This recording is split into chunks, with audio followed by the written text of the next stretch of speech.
What's up, guys? We're gonna brobeatz. Today I'm gonna be showing you guys how to make some smooth, dark melody loops. If you guys haven't subbed already, turn my homage, do so. Good, let's up the light. Let's hop right into it. So we are at a slower BPM. The BPM doesn't matter too much in this one. It's more of the sound selection, so that's why I have them labeled so you can kind of match the sounds. And then for our scale, we can do something dark. So we can click here. We can just use a harmonic minor, and then we could transpose if we need to. So let's go ahead and get started with our first sound.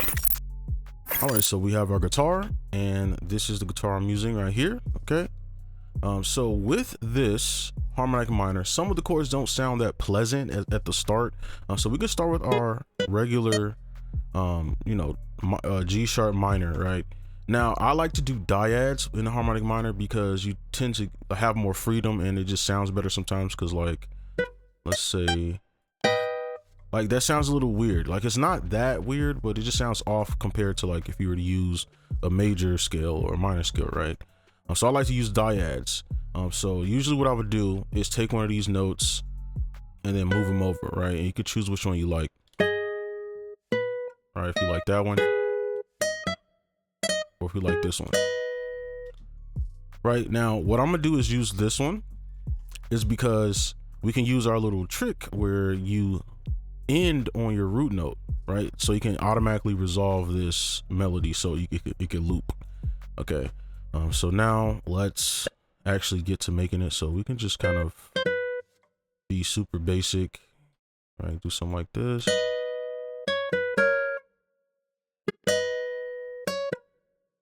Pretty much just copy this,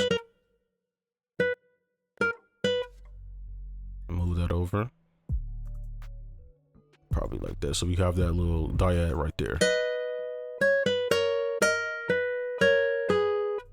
All right, very simple melody. We can just copy it over, and we don't even need to add variation because we have so many sounds to work with. So I think that's pretty straightforward and simple. Let's move on to the next sound. Next up, we have our flute. So this is Mellow from Falcon. Now I would typically use Arturia for this, but you know, that takes forever to load and I don't have the time to be waiting for all that, so I'm using this. Okay, which pretty good qualities, just, you know.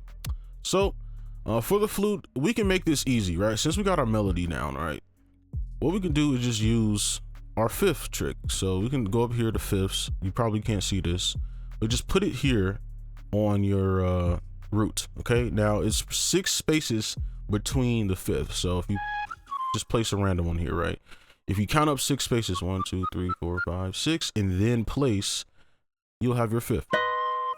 Okay, so we'll do this, and I guess we can keep it like this. Let's see what we have. And this will act kind of like a pad. That's kind of what I'm going for, kind of like a simple little.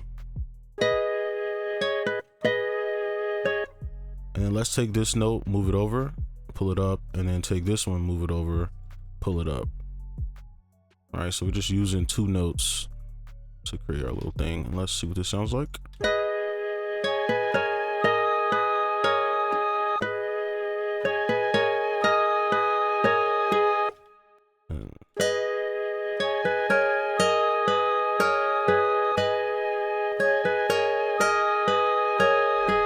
Okay, and I didn't want these to be too high, so pull them down a bit for the velocity, but hopefully you can see that.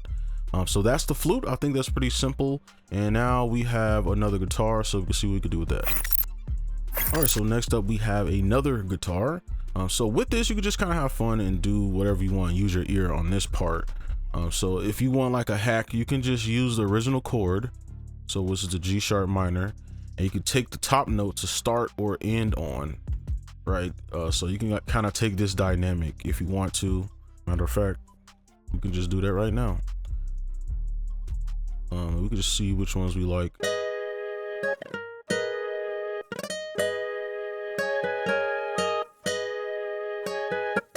I kind of like the tune sound right there. So let's end on this note.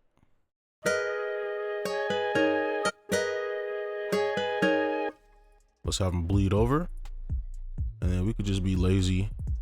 And I am in the 1/4 grid. Yeah, okay. So let me zoom in so you can see the grid, and I'm gonna just and then just kind of the velocity up.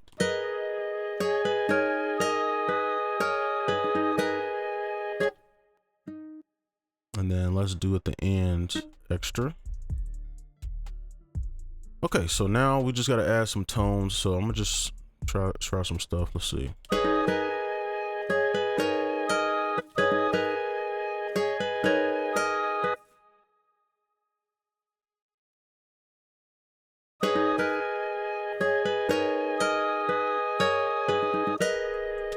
Okay, I think that's decent. We still got 3 more sounds to go through, so I want to leave space.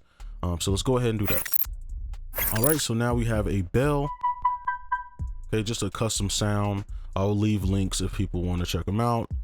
So let's go in here, and you can use any bell. You can use some stuff from Omnisphere, stock presets, doesn't matter. To be real with you, all synths usually are pretty much the same, right? Like if you're a sound designer, you know that. Like you can pretty much make any sound you want in any synth. So with this, we can, what can we do? We can take this right here, since it's the bottom note of this kind of dyad right here. We could take that and usually offset these notes. I'm gonna make this grid a little bit larger, just because I don't like looking at the little lines. All right.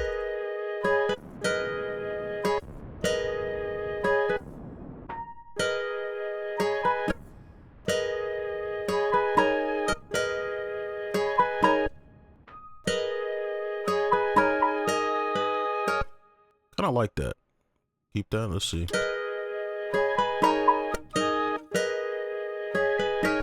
Nah, I like it like that. I'm just copy this all the way through. I'm okay with this. I don't think it needs variation.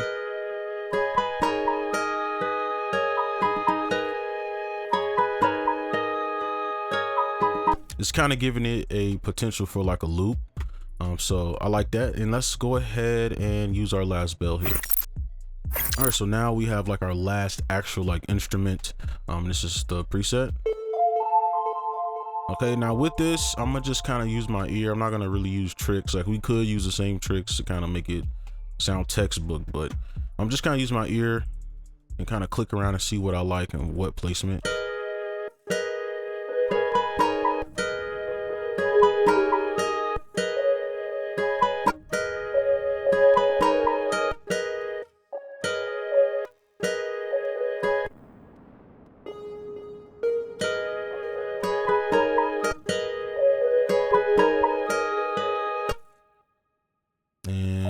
I like to offset them.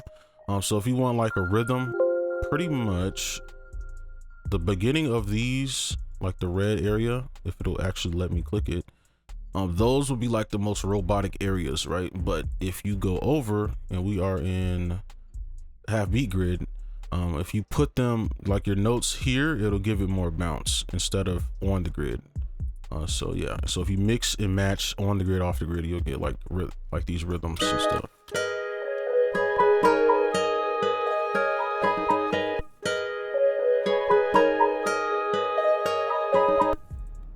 All right, so let's copy this, and then I'm gonna just double it. Let's see what that sounds like.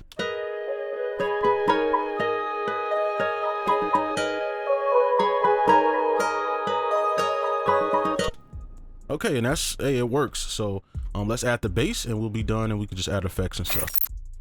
All right, so now we have a synth bass here.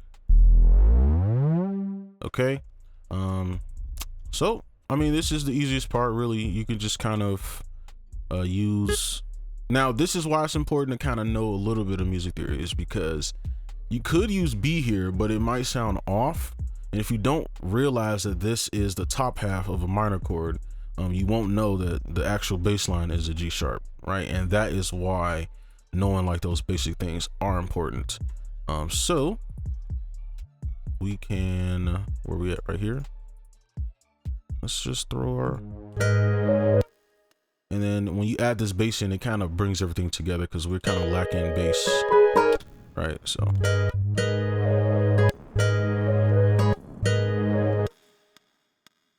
I'm trying to think, do I want to use a trick here? We can go 1 2 3 4 5 6 7. So we could do that, and I just made a video over that, right? You could do that. Let's see.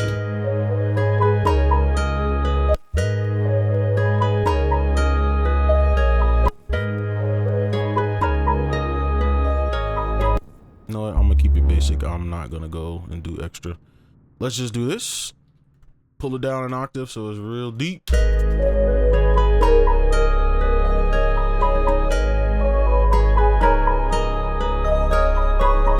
Right, and I love synth basses. They just bring everything together. So that's it. And now what we can do, honestly, we could leave it like this.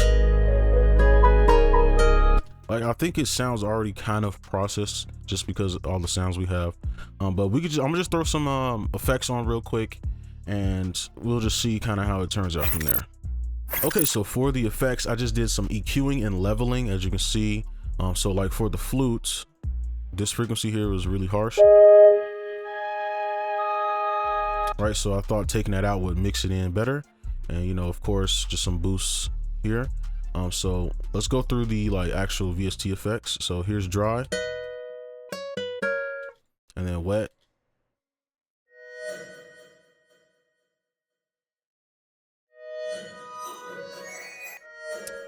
okay, so this is just grain and delay mixed together pretty much, and then I just reversed it. All right, and then for the flute, I'll just turn it on because we already heard that. Turn this on. So this is just a low pass with delay and then reversed, okay?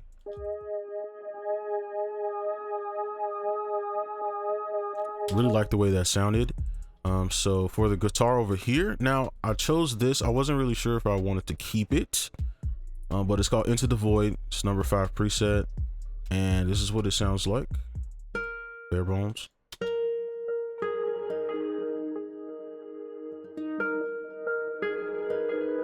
And I just turned it down a bit because I felt like there was too much like ambience going on. But you know, you can never have too much reverb. So that's the whole thing. And you could just throw a master on it to give it like, I don't know, like some detuned or like wow and flutter, but I'm just leave it kind of blank.